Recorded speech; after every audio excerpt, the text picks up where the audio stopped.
Fala galerinha, beleza? Tudo tranquilo? Professor Saraiva com mais uma disciplina de biologia para vocês, mais um tema importante. Hoje, galera, nós vamos começar a falar sobre um tema que é muito importante, é muito relevante. Por quê? Primeiro, porque é um tema que cai muito em vestibular, é um tema que sempre está aí nas provas, concursos e tudo mais. E segundo, porque a gente fala de coisas que são, vamos dizer assim, centrais para o estudo da biologia, né? E uma delas é as teorias da evidência. Ai, caralho.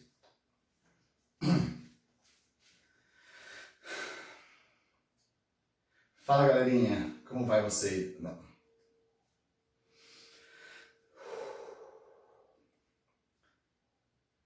Fala, galera. Como que tá todo mundo? Beleza? Professor Saraiva. Mais uma videoaula aqui de biologia. E hoje eu trago para vocês um tema, na verdade a gente continua trabalhando esse tema, que é muito importante, tá? Primeiro porque cai bastante em prova, vestibular, concurso, é um tema que tem bastante apelo, tá? Segundo porque é uma das áreas mais interessantes da biologia, eu acredito, né? A gente entender, estudar como a vida, e aí especialmente as espécies, evoluíram no nosso planeta, tá? Uma coisa, relembrando, que é importante. Depois de as evidências mostrarem que realmente os seres eles se adaptam, que há uma transformação ao longo do tempo, né? Isso foi muito importante, que possibilitou que pessoas pudessem então pensar e traçar as teorias da evolução. Uma coisa importante antes de começar, galera, quando a gente fala de teoria da evolução, tem muita gente que fala, mas teoria é algo que alguém falou, não é verdade ou não tem fundamento. Em ciência, teoria é algo que é extremamente embasado e que tem ali uma base científica por trás, diferente de um achismo, tá bom? Por isso que hoje a gente vai falar então das teorias da evolução. A gente fala de duas principais hoje, né? Que é o lamarckismo e o darwinismo. Acho que muitos de vocês já devem ter ouvido, mas a gente fala mais detalhes e uns pontos importantes aí sobre eles, tá bom? Bom, vamos começar então com a primeira teoria, que é o lamarckismo, né? E o grande cara aí foi Jean-Baptiste Lamarck. É o cara que basicamente aí a gente pode assim, foi o pioneiro, né? Lógico, o primeiro a ganhar peso e dizer algo sobre a teoria da evolução.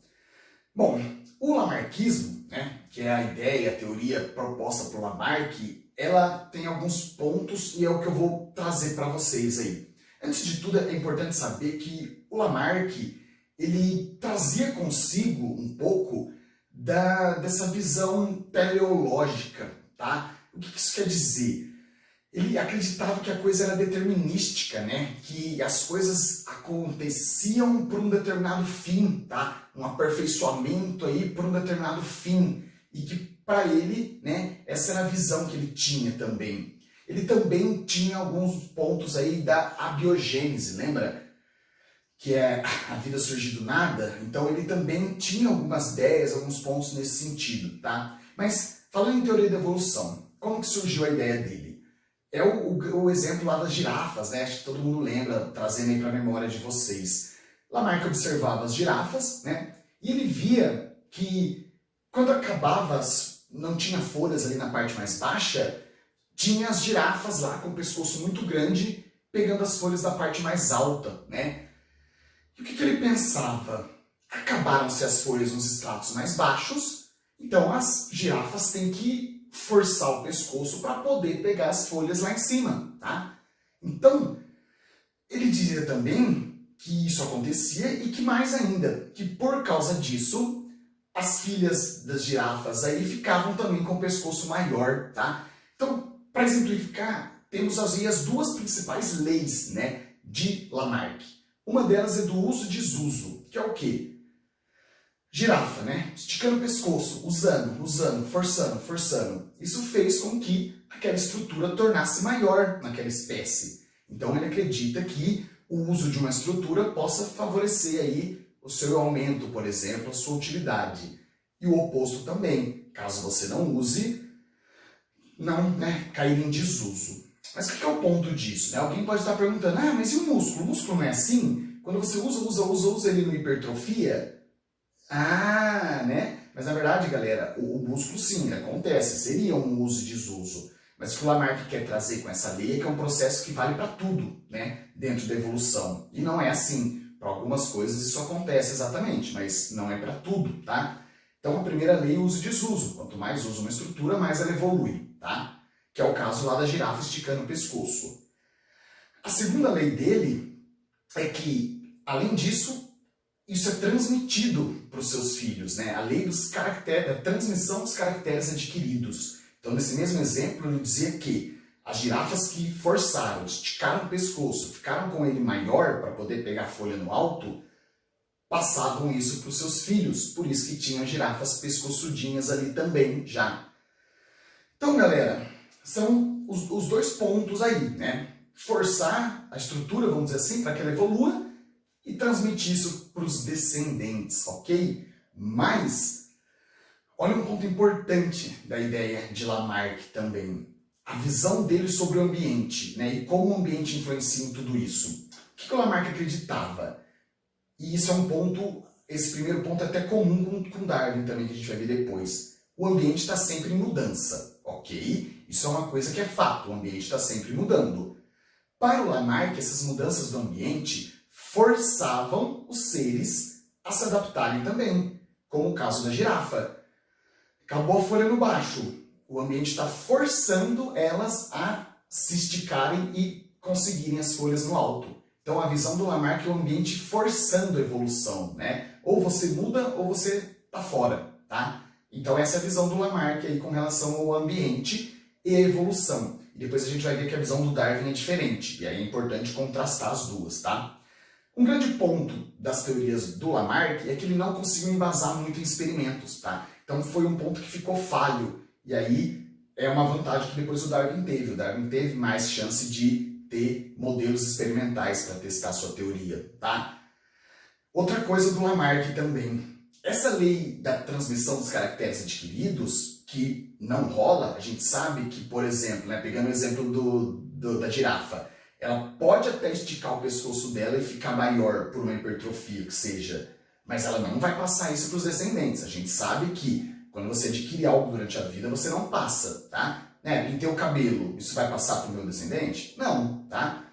Mas, para ficar uma dica aí para vocês olharem o estudo, hoje tem linhas na genética, tá? De epigenética, que mostram que algumas características que se adquirem ao longo da vida causam pequenas alterações na conformação do DNA, e isso pode ser sim passado para os descendentes. E aí a gente tem exemplos em plantas, né? Plantas que sofreram estresse, isso gera uma memória. Quando ela sofre o estresse de novo, ela se adapta melhor.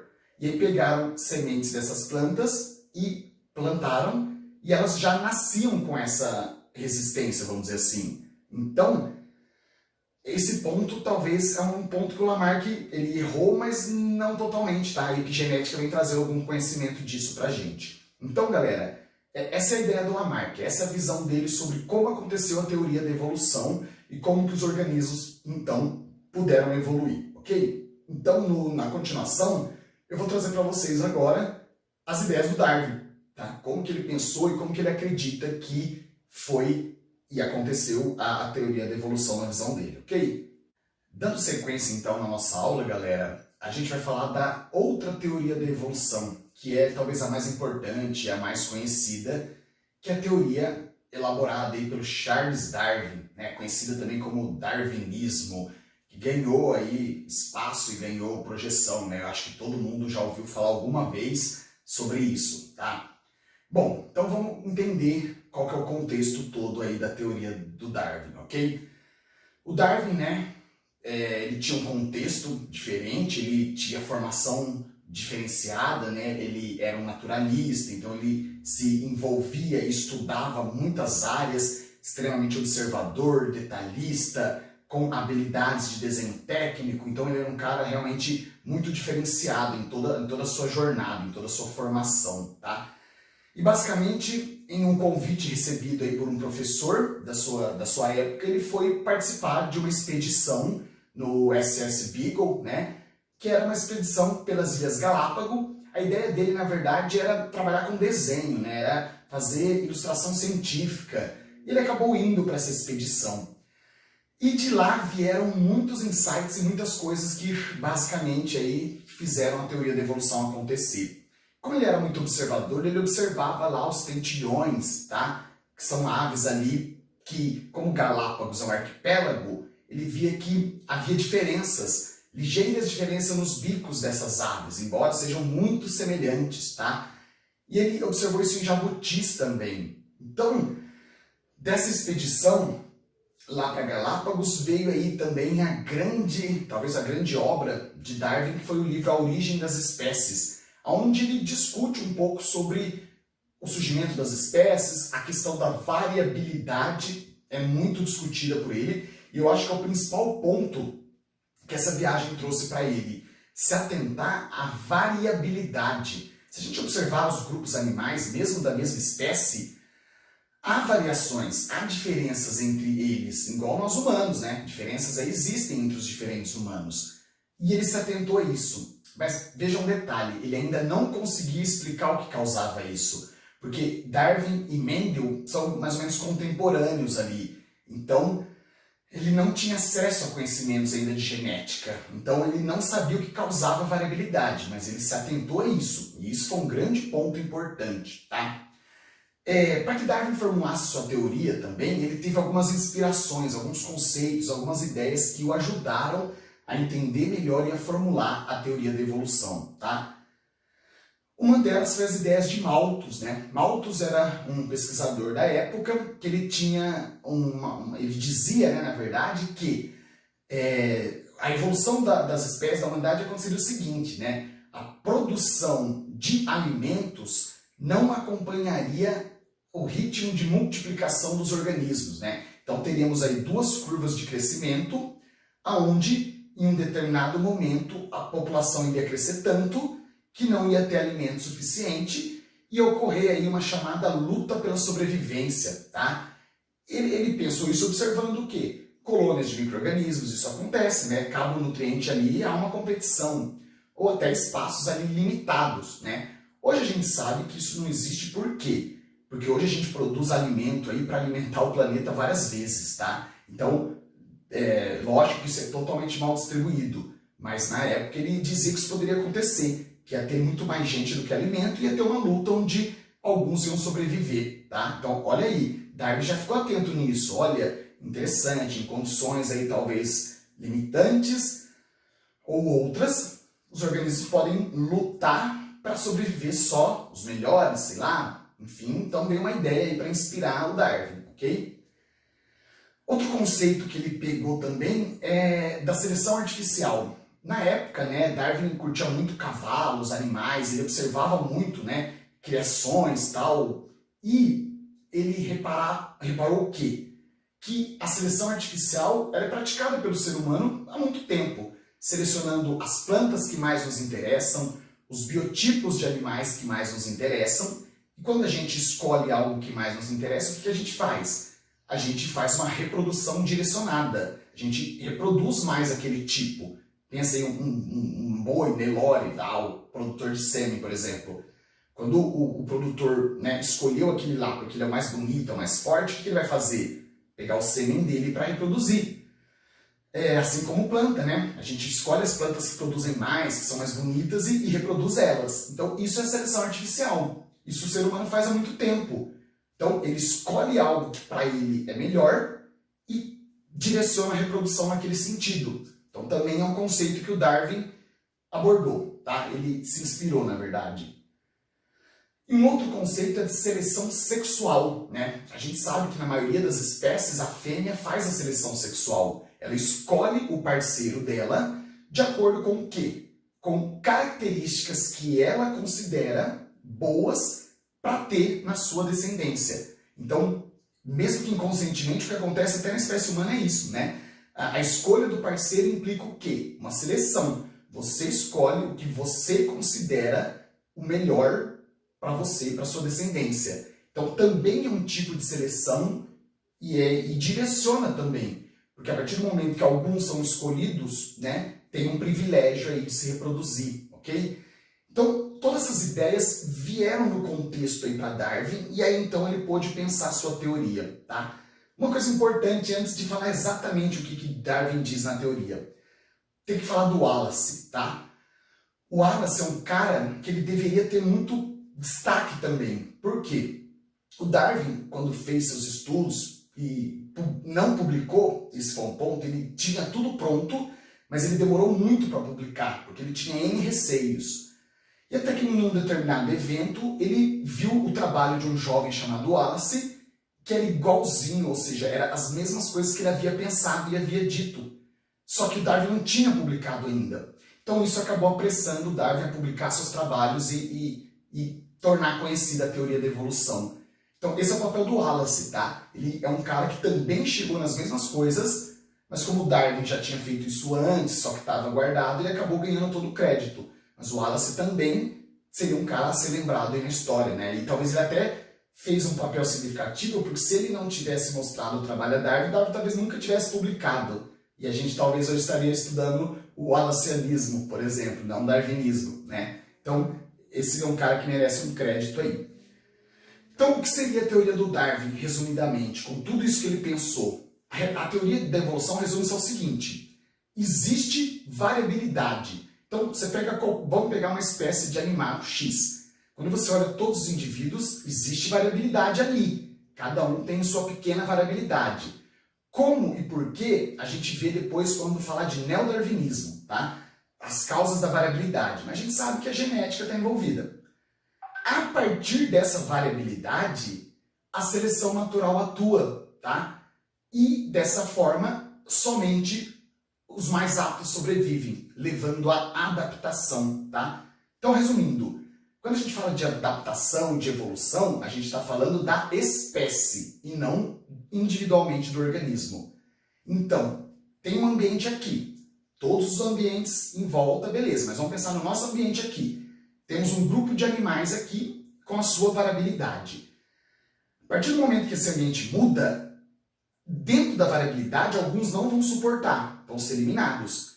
E outros vão suportar essa variação e vão continuar vivos e vão se reproduzir. Esse é um exemplo de seleção natural. Os mais aptos sobrevivem e se reproduzem, tá? E isso então, pessoal, quando a gente fala então que um ser é mais evoluído que outro, isso não está correto, porque evolução não é algo superior. Em vários passos da evolução a gente teve até uma regressão. O importante da evolução é a adaptação. Se aquela espécie está adaptada àquele ambiente, significa que ela está evoluída. Porque se ela não tivesse adaptada, ela já teria sido eliminada, tá? Porque o que o ambiente faz? O que o Lamarck dizia? Que o ambiente força a evolução, a adaptação. Darwin diz o seguinte: o ambiente está ali, ele muda, ok. E a partir da variabilidade existente, o ambiente acaba então selecionando os mais aptos, e esses mais aptos vão viver e vão se reproduzir, tá? Então o ambiente ele seleciona. E veja que o ambiente sempre muda. Pode mudar o clima agora e pode ser que nós não sejamos mais aptos, sejamos eliminados e as baratas sobrevivam, por exemplo. Então, para fechar essa ideia, pessoal, o que é então teoria de evolução? Ela vê a seguinte forma: a variabilidade dos seres existe e ela é importante. Por quê? Porque quando há as mudanças do ambiente, alguns são eliminados, mas os mais aptos ali àquela mudança continuam vivos e continuam se reproduzindo. Logo, toda a espécie evolui, porque toda ela fica apta e adaptada, tá? Então a evolução também ela não se refere a um organismo, ela se refere a uma espécie, porque para que isso aconteça ao longo do caminho, alguns organismos acabam ficando pela seleção natural, tudo bem?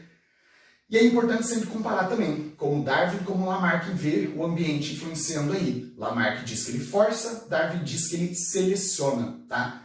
E nos conteúdos seguintes, quando formos falar de neodarwinismo, eu vou dar mais exemplos de como então ocorre a variação, a seleção natural, e a partir aí, então dessa variabilidade e já explicando as causas dela, tá? Então, é muito importante estudar Darwin, o darwinismo, ele explica muita coisa, ele está associado a muita coisa e ele é um tema importante para vestibular, legal? Então, galera, basicamente são essas informações que eu preciso trazer. Espero que tenham aproveitado aí mais o conteúdo e a gente se vê numa próxima, então. Até mais!